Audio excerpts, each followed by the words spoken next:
말씀을 함께 보시겠습니다. 사사기 4장 1절로 10절까지의 말씀이 되겠습니다. 우리 한 절씩 보시고 마지막 절은 같이 보시겠습니다.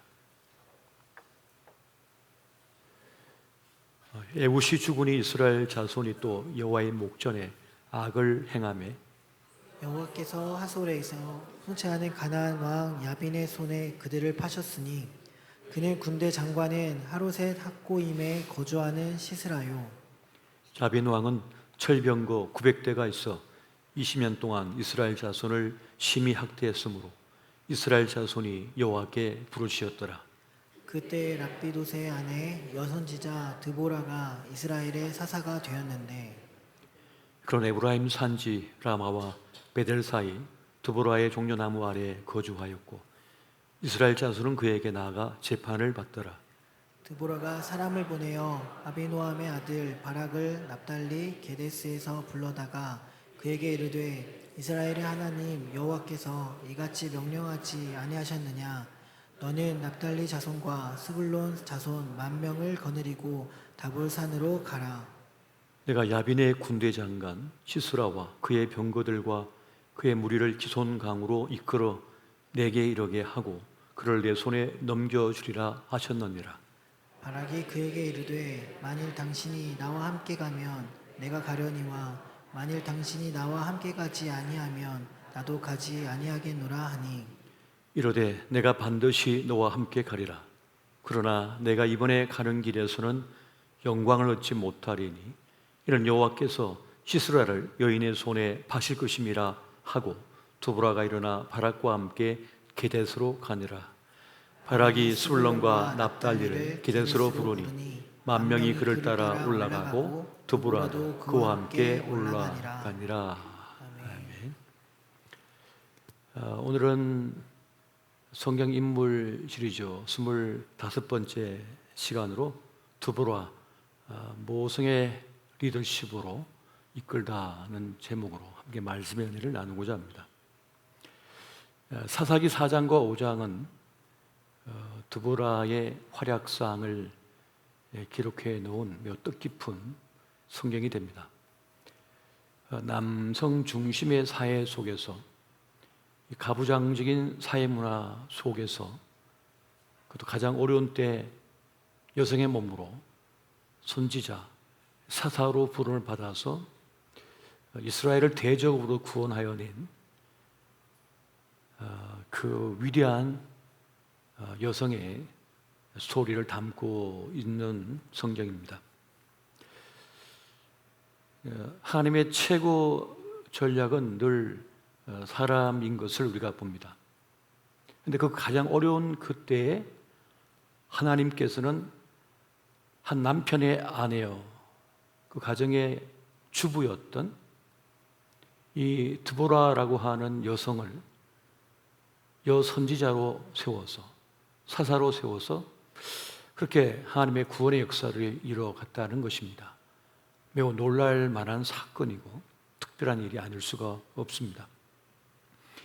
사사기 4장 4절에 보면 여자 선지자 랍비도세의 아내라고 말을 하고 있는 것을 보게 됩니다. 물론 성경에도 보면 여러 여선지가 나오는 것을 우리가 보게 됩니다.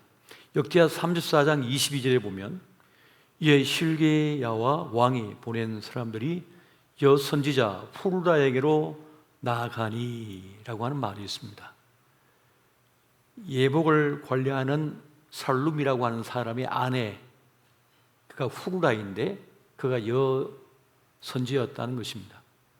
그래서 왕이 사람을 보내서 그 여선지자에게 묻고 또 하나님의 답을 들었던 그런 스토리가 기록되어 있는 것이죠. 모세의 누이 미리암도 선지자라 불리기도 했습니다. 출애굽기 15장 20절에 보니까 아론의 누이 선지자 미리암이 손에 소고를 잡음에 이렇게 말씀하고 있습니다. 그 또한 여선지라고 불리는 사람이었던 것을 보게 됩니다. 선지자는 어떤 사람입니까?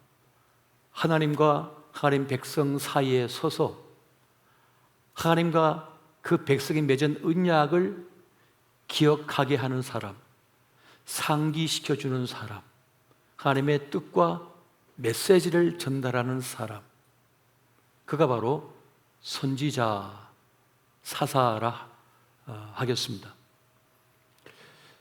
그러니까 구약이나 신약이라 가장 중요하게 말하고 있는 게 뭡니까? 하나님과의 언약이죠. 서약관계예요. 내가 이렇게 당신의 사람으로 살겠습니다라고 서약을 했죠. 언약을 맺었잖아요. 우리가 결혼할 때 언약을 맺습니다. 우리가 직분자로 세움을 받을 때 서약을 합니다. 군인들은 태극기 앞에서 이 나라와 민족을 위해 목숨을 바치겠다는 서약을 하죠. 경찰들은 범죄자로부터 국민의 생명을 지키겠다는, 재산을 지키겠다는 서약을 하죠. 의사들은 닥터는 어떻게 합니까? 히포크라테스 선서를 하죠. 그걸 지키는 게 중요하다는 겁니다. 그런데 오늘날 그 서약은 온데간데 없고 돈벌이로 전락했죠. 그래서 이 나라, 이 세상이 타락한 겁니다. 그 언약을 지키지 않음으로 인하여 말이죠. 하나님 백성이 왜 망하느냐? 언약을 저버렸기 때문에 그렇습니다. 그 서약을 저버렸기 때문인 거예요. 그래서 선지자는 뭐 하는 사람이냐?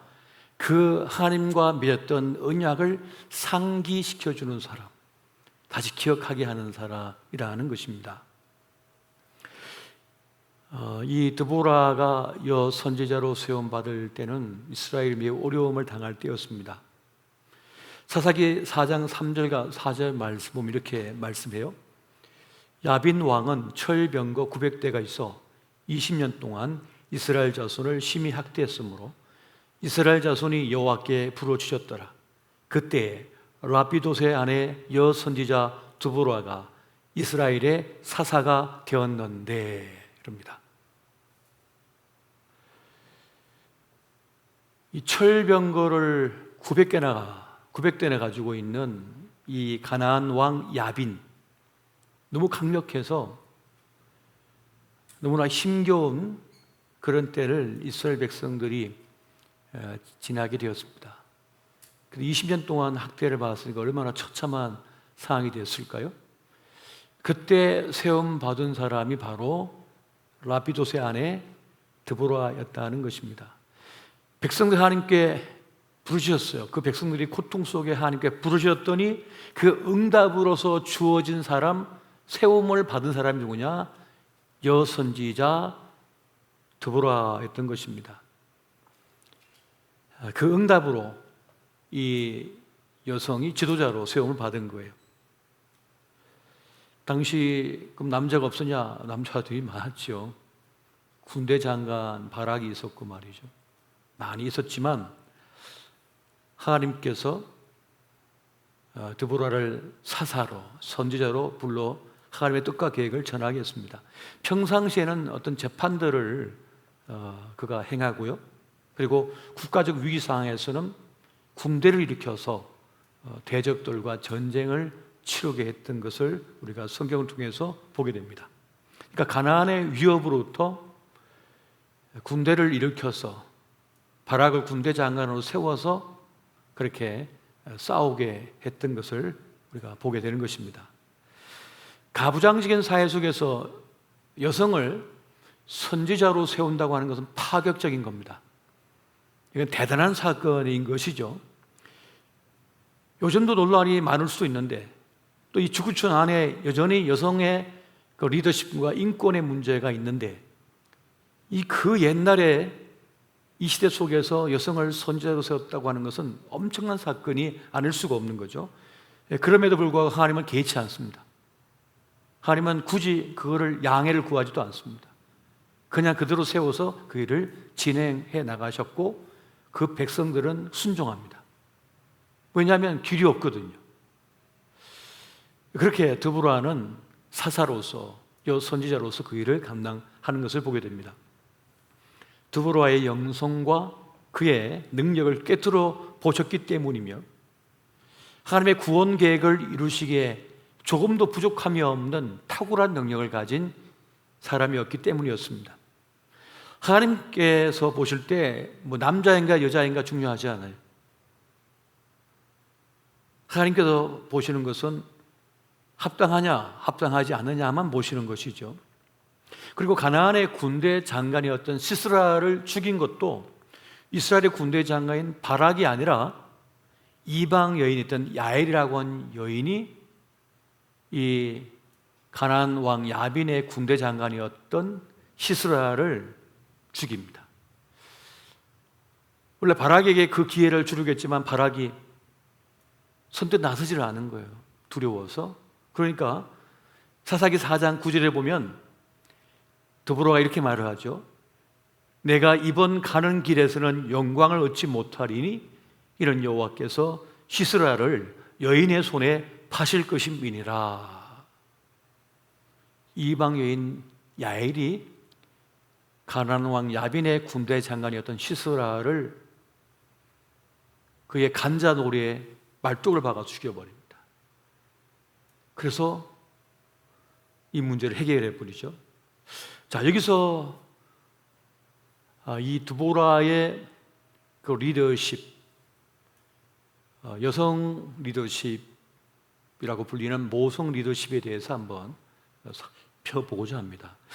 먼저 드보라는 모성의 리더십을 가졌던 것을 보게 됩니다. 사사기 5장 7절에 보니까 이스라엘에는 마을 사람들이 그쳤으니 나 드보라가 일어나 이스라엘의 어머니가 되기까지 거쳤도다 라고 말을 합니다. 이스라엘의 어머니로 등장하고 있다는 것을 말씀하고 있어요. 드보라는 이스라엘이 이 가나안의 공격으로 인하여 위기에 처했을 때 자식을 사랑하는 어미의 마음으로 등장하게 되었다는 것입니다. 그래서 드보라의 그 일화를 보면 어떤 권력을 독점하고 싶은 마음은 없어요. 자신의 권력을 더 확장하려는 마음이 전혀 없어요. 그런데 관심이 없어요. 그저 이 위기 때 이스라엘을 자식처럼 여기며 구원하고자 하는 마음을 가지고 있는 것을 보게 됩니다. 사실 대부분의 지도자들은 지구촌에 있었던 대부분의 지도자들은 뭐 했습니까? 백성들을 착취했죠. 전쟁을 일으킬 때도 자기가 죽을 것 같으면 전쟁 안 일으켰어요. 자기와 자기 자식 가족은 하도 안 다칠 것 같으니까 전쟁을 일으키는 거예요. 지금 러시아의 푸틴이 전쟁 일으키면 당장 내 딸들하고 아내가 죽을 것 같다 싶으면 전쟁 일으켰겠어요? 자기는 초롱성 같은 데 숨어가지고 핵전쟁이 일어나도 손끝 하나 다치지 않을 것 같은 곳에다가 숨겨놓고는 지금 전쟁을 일으킨 거 아닙니까? 이게 대부분의 지도자들의 모습이거든요. 자기는 손해 전혀 안 보고 백성들만 손해 보게 만드는 거예요. 남의 자식들만 다 군에 가서 다치게 만드는 거죠. 대부분의 이것이 권력을 독점하는 이들의 모습이었어요. 대부분이. 물론 그렇지 않은 지도자도 있습니다만은. 드보라에게는 그런 권력욕이 없습니다. 오로지 어미의 마음으로 이스라엘을 지키고자 하는 마음이에요. 그것이 그녀에게 있었습니다. 세상에서 가장 강력한 권위는 어디에 있는가? 누구에게 있는가 물으면 어머니라고 말합니다. 어머니의 권위가 제일 강력해요. 권위는 다른 사람이 따라야만 권위가 생기는 것이거든요. 그렇게 볼 때 누구에게 권위를 부여하느냐? 어머니에게 권위를 부여합니다. 아버지는 아니고요. 왜 그럴까요? 제일 많이 희생했기 때문에 그렇습니다. 몸세계에서 키워가지고 내놨잖아요. 그리고는 기저귀 갈고 밤잠 재우고 하면서 그렇게 먹이고 젖먹이고 키웠잖아요. 시집 보내고 나서도 또 자식 키워준다고 쫓아가서 또 허리 디스크 걸리면서 말이죠. 그렇게 고생을 하시잖아요. 죽을 때까지 고생하시는 거예요. 그렇게 어머니의 권위인 거죠. 진짜 권위는 거기서 나오는 거거든요. 내가 계급이 높으니까, 내가 너보다 높으니까 내 명령에 따라? 그건 권위가 아니에요. 사실은 진짜 권위는 다른 사람이 내 마음을 줘야 되는 거예요. 그게 진짜 권위거든요. 오늘날 왜 권위가 상실됐습니까? 그런 권위가 아니라 엉뚱한 권위를 쓰려고 하니까. 그러니까 안 되는 거예요. 내 몸을 내주고 내 시간을 내주고 내 생명을 내주니까 그게 권위가 발생한다는 것이죠. 지금까지의 리더십은 수직적인 리더십이었, 힘의 리더십, 영웅적인 리더십이었단 말이에요. 그래서 남성적인 리더십이 그렇게 곽강을 받아왔고 호응을 받았습니다. 카리스마적인 통솔력을 가진, 지금 군대도 그렇게 하죠.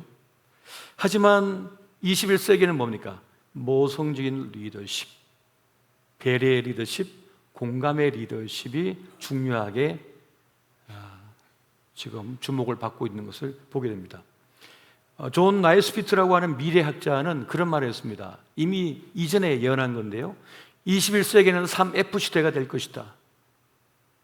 패멀이라고 하는 여성성, 필링, 감성, 픽션이라고 하는 상상, 이 세 가지 3F의 시대가 될 것이라고 말했거든요.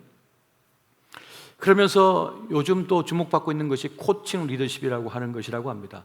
팀원들을 돌보고 또 그들의 능력을 성장시켜서 그 조직에 기여하도록 하는 그러한 리더십이 코칭 리더십이라고 해요. 그런데 이 코칭 리더십의 가장 중요한 면이 뭐냐? 돌봄, 배려라고 합니다. 알파 이론이라고 하는 것입니다. 알파 이론이라는 말은 다른 말로 하면, 더 정확하게 말하면 알파 늑대 이론이라는 뜻이거든요.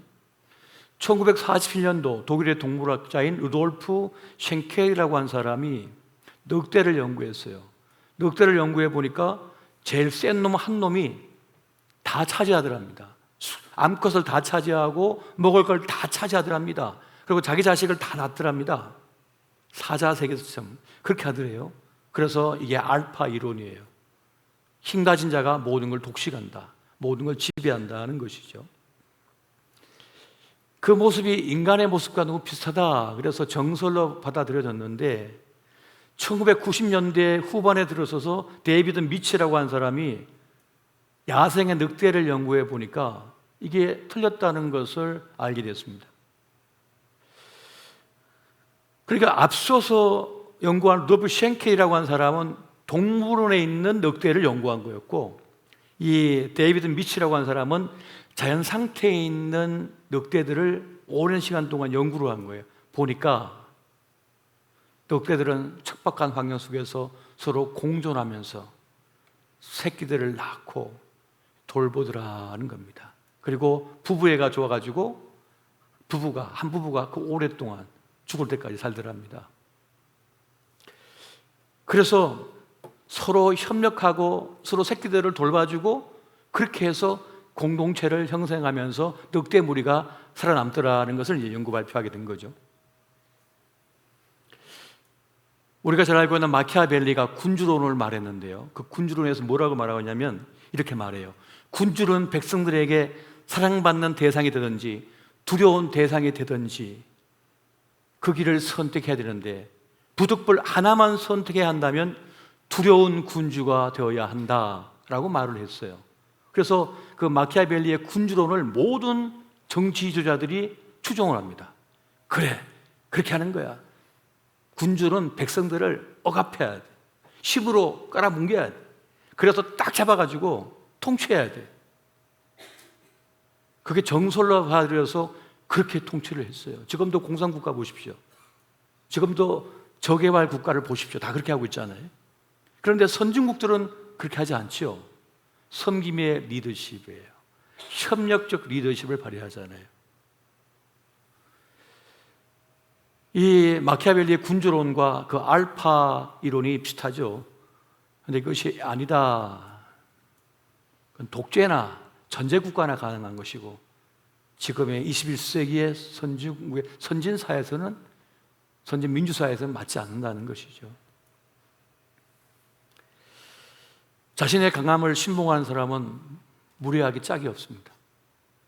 무례하게 아랫사람을 대하고 상처와 불쾌감을 주죠. 그렇게 강력한 리더십을 주장하는 대부분의 사람들의 특징이 뭐냐면 열등감을 가지고 있대요. 그 열등의식 때문에 무리하게 행동한다는 거예요. 도전하지 못하게 그렇게 험악한 말을 하고 갑질을 한다는 것이에요. 그래서 리더는 능력도 출중해야 되지만은 무엇보다 자기 열등감을 극복하는 게 중요하다고 말을 합니다. 외모에 대한 컴플렉스, 학력에 대한 컴플렉스, 실력에 대한 컴플렉스, 혹은 나보다 나은 사람과 비교에서 나온 컴플렉스에서 벗어나야 된다는 거예요. 열등감에 빠지면, 자기 말을 안 들어주면 자기를 무시했다고 생각하는 거예요. 생각이 다를 뿐이고 의견이 다를 뿐인데 자기를 무시한다고 생각하는 거예요. 열등의식 때문에, 열등감 때문에 날 무시하고 있는 거야. 자꾸 그런 식으로 해석을 자꾸 하기 시작하는 거예요. 그러면 공격적이 되고, 그런 사람을 자꾸 밀어내게 해요. 그러니까 좋은 사람 다 잃어버리는 거죠. 고집을 부리고 소통하기를 거부하게 됩니다. 그래서 열등의식이 강한 사람일수록 강한 리더십을 주장하고 그렇게 끌고 나가려고 하는 경향이 많아요. 그것은 일종의 버림당함, 거절당함에 대한 두려움 때문에 그렇습니다. 자기 의견이 들어지지 않으면 어떡합니까? 수용되지 않으면 자기를 버렸다고 생각하는 거예요. 자기를 무시했다고 생각하고, 그래서 분노하게 되는 것입니다. 그런데 사실 사람들에게 호감을 얻는 사람은 이런 사람이 아닙니다. 빈틈이 없는 사람이 아니라 인간적인 면모가 많은 사람을 사람들은 좋아해요. 좀 빈틈이 있어도 괜찮아요. 도리어 호감을 가져요. 그의 허술함을 내가 채워주고 싶어요. 그래서 모성의 리더십, 섬김의 리더십, 배려의 리더십을 가진 사람들이 우리 시대에 정말 필요하고 사람들에게 사랑을 받는다는 것입니다. 그래서 오늘 그리스도 예수의 사람들은 성령의 임재, 성령 충만을 사모해야 됩니다. 특히 지금 리더의 자리에 있는 분들, 순장님도 리더잖아요. 부순장님 리더예요. 교사도 리더예요. 리더. 우리가 어느 직분을 맡아서 어느 자리에서 이미 리더가 된 거예요. 중간 리더십인 거죠. 이 하나님께 부여한 직분을 가진다. 권사님도 다 리더 아닙니까? 이 리더로서의 책임을 가진 사람들은 자부심과 함께 리더의 능력을 갖춰야 되는데, 그러려면 이 성령의 충만이 정말 중요해요. 성령의 임재가 매우 중요한 것입니다. 에스겔 36장 26절부터 27절 말씀 같이 한번 보겠습니다. 자, 시작. 또 새 영을 너희 속에 두고 새 마음을 너희에게 주되 너희 육신에서 굳은 마음을 제거하고 부드러운 마음을 줄 것이며, 또 내 영을 너희 속에 두어 너희로 내 율례를 행하게 하리니 너희가 내 규례를 지켜 행할지라. 아멘. 열등감, 실패감, 좌절감, 지난날의 과거의 상처, 아픔, 이런 게 있다 보면 사단이가 참수하거든요. 계속 참수해요. 네가 뭔데 순장을 해, 부순장을 해, 뭘 해 하고 계속 이제 흔들어 놓는 거예요. 그래서 지난 과거에 자기의 연약한 부분이 있으면 그걸 갖다 촉발시켜가지고, 지나가는 아무개 집사님이 잠깐 못 보고 그냥 지나간 거예요. 그러다가 눈이 침침해졌는지 못 본 거예요. 다른 사람 인사하느라고. 날 무시하고 있어. 저 집사가 날 무시하고 있는 거야. 지금 내가 순장된 게 아니고 온 거야. 지금 내가 권사된 게 마음에 안 드는 거야. 그런 식으로 해가지고 계속해서 생각을 꼬리를 물면 어떡합니까? 막 분노가 일어나면서 말이죠. 못 본 건데 듣질 못한 건데. 그런데 성령으로 충만하면 어떡합니까? 내 마음이 어떤 마음 돼요? 오늘 본문의 말씀처럼 새 마음, 하나님의 영으로 가득 차게 되는 거예요. 주의 영이 나를 사로잡아 버리는 거죠. 그런 사람이 다르게 보이는 거예요. 귀하게 보이기 시작하고 궁율의 마음이 생겨버리는 거예요. 자, 누가복음 4장 18절 말씀 같이 보겠습니다. 시작. 주의 성령이 내게 임하셨으니 이런 가난한 자에게 복음을 전하게 하시려고 내게 기름을 부으시고 나를 보내사 포로된 자에게 자유를, 눈먼 자에게 다시 보게 함을 전파하며 눌린 자를 자유롭게 하고. 성령이 임하시면 새 마음, 새 영이 창조될 뿐만 아니라 내가 그동안 눌렸고 묶였던 것에서 자유롭게 된다고 말씀하고 계셔요. 자유함을 누리게 된다는 것을 말씀해요. 두려움에서 자유함을 누리게 된다는 것입니다. 거절당함, 따르지 않는 것, 반대에 대한 두려움, 그 분노에서 벗어난 사람이 된다는 거예요. 그래서 자유함을 얻게 된다는 것입니다. 또 누군가를 부러워하는 것에서도 자유롭게 된다는 것이에요. 나보다 더 가진 것 때문에, 혹은 나보다 더 뛰어난 것 때문에 우리 마음속에 부러움이 있거든요. 그런 말이 있잖아요. 부러워하면 지는 거라고. 부러워하는 순간 마음이 안 좋아요. 씁쓸해. 왠지 씁쓸해. 그런데 성령이 나를 사로잡고 성령이 임하시면, 성령 충만하면 어떻습니까? 그게 안 부러워요. 두렵지도 않고 부럽지도 않아요. 그렇게 되어버린다는 거예요. 그 다음에 무의미에서 자유롭게 됩니다.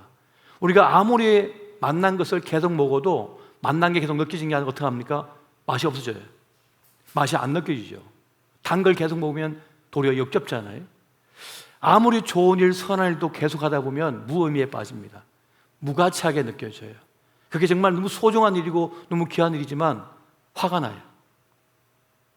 여러분, 주차장 봉사 그 여름날에 계속 와서 해주다 보면은 어떤 분들은 아유 고맙습니다 집사님 감사해요 막 이러지만 어떤 사람은 저기 차 대면 안 돼요? 더 가야 되는 것이 싫어요 하면서 그냥 화를 막 내면 기분이 엄청 나빠지는 거예요. 왜냐하면 이 뜨거운 여름에 땀 뻘뻘 흘리면서 지금 주차장 관리를 하고 있는데 내가 뭐 돈 받고 하는 것도 아니고 섬기고 있는데 그렇게 운전하면서 함부로 반응을 보이면 기분이 엄청 상하면서 짜증이 나고, 이 하나님 나라의 하나님 집의 그 마당을 섬기고 있는데 무의미에 빠져본다니까요. 무가치에 빠져버려요. 그런 게 발생할 수 있다는 겁니다. 저 주방 봉사도 마찬가지예요. 교사도 마찬가지예요.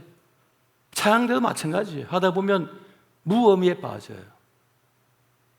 무가치하게 느껴진다고요, 그것이. 그런데 하나님의 성령이 임재하시고 성령이 충만하면 그것이 얼마나 귀한 일인지를 날마다 경험해요. 거룩하게 느껴져요. 숭고한 일로 느껴져요. 그래서 무의미로부터, 무가치함으로부터 벗어나게 된다는 거예요. 우리가 매주일마다 주일 성수하며 예배드리고 또 수예배에 나와서 예배드리고 또 금요일에 와서 기도하고 또 여러 가지 모임에서 하다 보면 어느 순간 무가치하게 느껴질 수 있습니다. 오늘 꼭 예배 가야 돼. 꼭 기도회 가야 돼. 체면 때문에 의무방어적으로 나올 수밖에 없는 상황이 될 수도 있는 거예요. 영적 침체기에 빠지죠. 그러나 성령의 충만함이 계속 그를 장악하고 그를 붙들고 있으면 어떡합니까?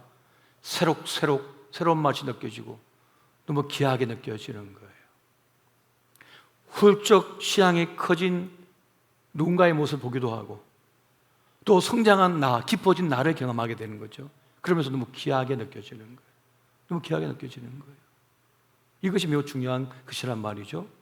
그 다음에 중압감에서 또한 자유함을 누리게 됩니다.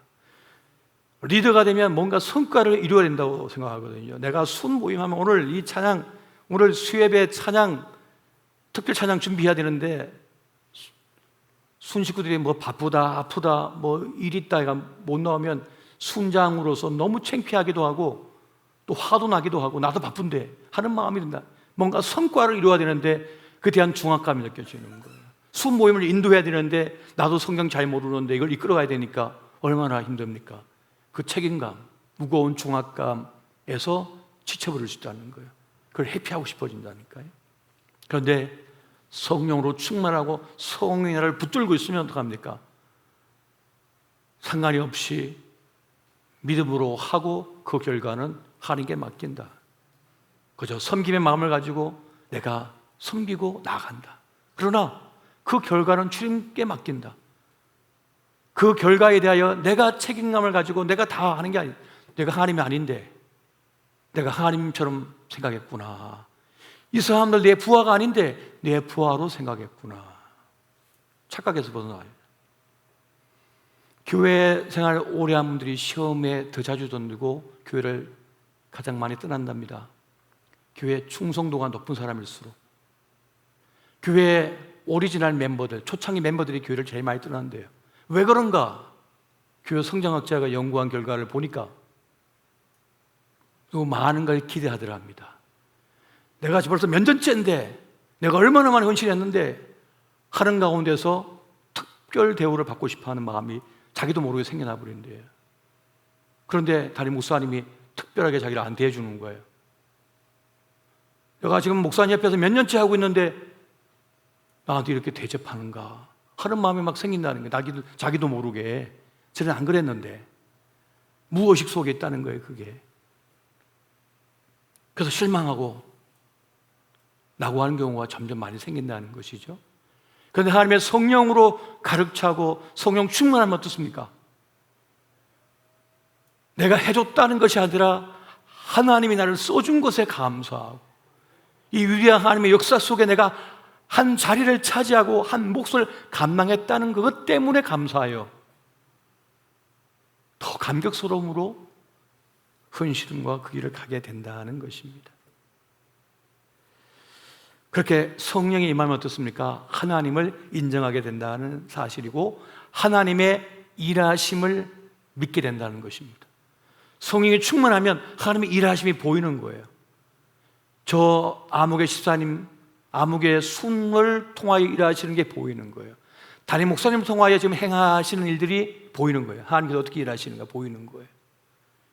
그렇게 성령 충만하면 우리의 영안을 열어주고 새로운 차원을 보게 한다는 것입니다. 전에는 내가 약하면 안 될 줄 알았어요. 안 되는 줄 알았어요. 그런데 내 약함과 상관이 없이 내 약함에 주님께서는 조금 더 부담 없이 일을 이루어 가시더라고요. 내가 헌금 안 했는데 다른 사람이 헌금한 거 가지고 일을 진행시켜버리고 내가 생각하지 않은 것 너머의 차원으로 하나님께서 일하시더라는 거예요. 성령이 임하면 내가 약해도 된다는 걸 깨닫게 됩니다. 내 강함과 약함에 상관이 없이 하나님께서 일하시는 거구나 하는 것을 성령이 충만하면 깨닫게 된다는 거예요. 그리고 내가 약함 때문에 상처도 안 받습니다. 많은 경우는 자기 약함 때문에, 자기의 부족함 때문에 상처받아요. 다른 사람의 문제가 아니고 사실 내 문제예요. 내 면역력의 문제, 영적인 면역력의 문제예요. 그냥 아무렇게나 말을 했는데 전에는 그냥 넘어가 줬는데 내가 몸이 약하거나 내 영적으로 약하면 영적 면역력이 떨어져 가지고 상처받는 거예요. 자기가 상처받는 거예요. 자기 스스로 상처받아 갖고 자격지심에 무너져 버리는 거죠. 그런데 성령을 충만하면 약해도 상처 안 받습니다. 하나님께서 일하시는구나. 하나님께서 이루고 가시는 거구나. 하나님은 우리의 약함에 방해받지 않으시거든요. 하나님께서 일하시기 때문에 그렇습니다. 바울의 약함 때문에 디모데가 세워진 거잖아요. 디도라고 하는 인물들이 세워진 거잖아요. 바울이 강했으면요 그런 제자들 안 세웠습니다. 자기 다 하지. 자기가 약하니까 제자들을 세운 거예요. 이것이 매우 중요한 차원의 이야기입니다. 전에는 내 생각대로 다 돼야 된다고 생각했는데 성령 충만하면 내 생각대로 되면 안 되지. 하나님의 높으신 생각대로 해야지. 나는 여기까지밖에 못 봤는데 하나님은 저 너머까지 보시는구나. 그래서 하나님께서 원하신 대로 돼야겠구나. 내 생각, 내 뜻이 아니고. 전에는 내 말대로 돼야 된다고 생각했어요. 우리 선교에 모여도 내 말대로 돼야 된다고 생각해요. 내 말대로 안 되면, 안 따라주면 기분이 상했어요. 그런데 성령 충만하면 하나님께서 원하시는 대로 가면 되는 거구나. 다 뜻이 있구나. 제 주변에 있는 분들이 그런 얘기 합니다. 비가 이렇게 많이 내려서 어떡하냐고 계속 그러시길래 비 많이 내려야 돼요. 말레이시아나 이런 데 보세요. 지하수를 다 뽑아서 가지고 카타르가 내려앉아 가지고 수도를 옮긴다잖아요. 지하수를 다 뺏어 가지고 집안이 내려앉아서 해수가 들어와요. 바닷물이 들어와요. 지금 벽을 쌓았는데요. 그것도 얼마 못 버틴답니다. 강물이 너무 오염돼 가지고 다 지하수를 뽑아쓰다 보니까 지하에 물이 있는 게 그렇게 중요한 거거든요. 우리가 1년 이내 뽑았었으면 하늘에서 비가 내려줘 가지고 지하수를 채워야만 되는 겁니다. 그래야 농사 짓고 우리가 살아갈 수가 있는 거예요. 주님께서 여러 가지 것들을 통하여 비를 내려주실 때는 감사함으로 받을 수도 있어야겠습니다. 우리는 사실 우리 인생인데 다 모르거든요. 이렇게 출산율 저하될 줄 알았으면 그 옛날에 하나나 잘 기르자 안 했을 텐데, 하나나 잘 기르자 너무 충실하게 하다 보니까 지금 나라가 지금 없어진다고 그러잖아요. 저같이 국가에 충성한다고 하나나 잘 기르다가 지금 말 듣지 말 걸 하는 생각이 들죠.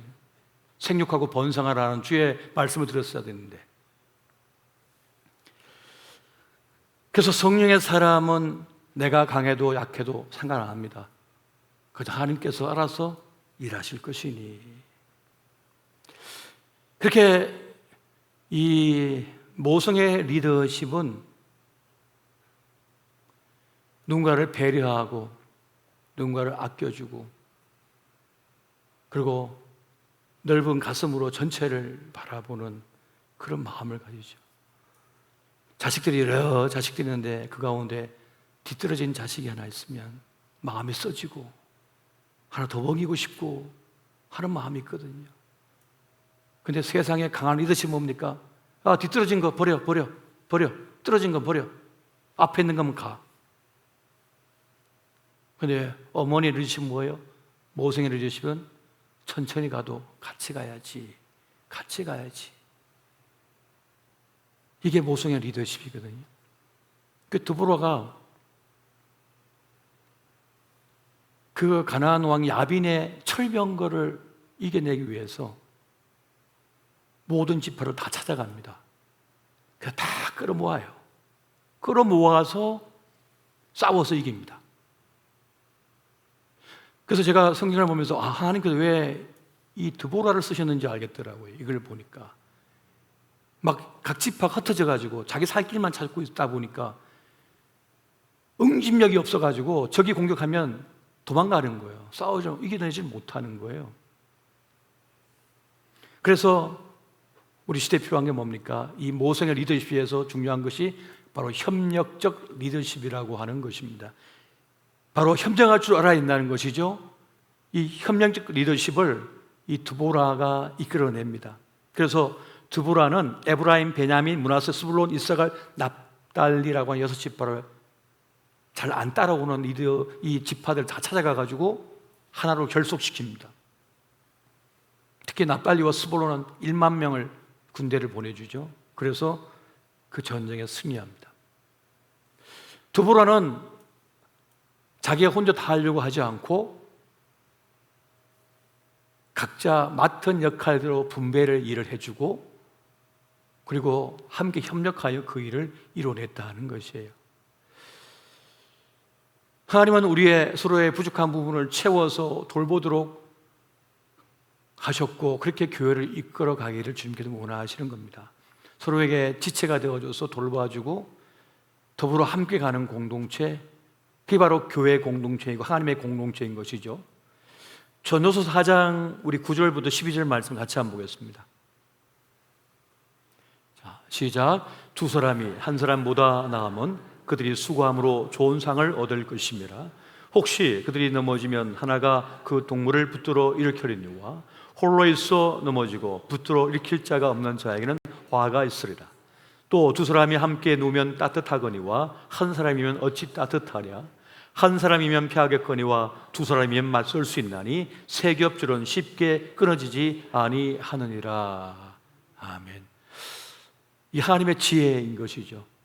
따로 떨어져 있으면 다 한 번에 무너지지만 함께 응집되어 있고 결속되어 있으면 쉽게 넘어지지 않는다는 것이죠. 그래서 해변가에 있는 그 야자수들을 보니까 어느 섬에 있는 건 다 넘어지는데 어느 섬은 잘 넘어지지 않아서 어떻게 된가 연구해 보니까 그 뿌리끼리 서로 결속하고 있더랍니다. 서로 막 연결돼 가지고. 그래서 그 센 비바람이 와도 무너지지 않고 서 있더라는 것이죠. 그것처럼 하나님께서 공동체를 주신 이유가 뭡니까? 서로 결속하고 서로 돌봐주고 보살펴 줌으로 이 세상을 이기며 나가도록 했다는 사실입니다. 오늘 우리가 드보라를 통해 배우는 것은 바로 이것입니다. 이 모성애적 리더십을 가지고 서로를 돌아보고 챙겨주고 또 믿음의 공동체를 우리가 서로 결속시켜서 험난한 이 시대를 이겨내고 나아가는 것이죠. 우리 시대의 가장 큰 비참함은 뭡니까? 홀로 있음, 고독으로 있는 것이거든요. 그래서 우리 숭에서 서로를 돌아봐주고, 또 우리 선교에서 돌아봐주고, 또 교구에서 돌아봐주면서 그렇게 이 어려운 때를 이겨내고 믿음의 신실함으로 나가는 우리 모두가 되시기를 예수 이름으로 축원드립니다.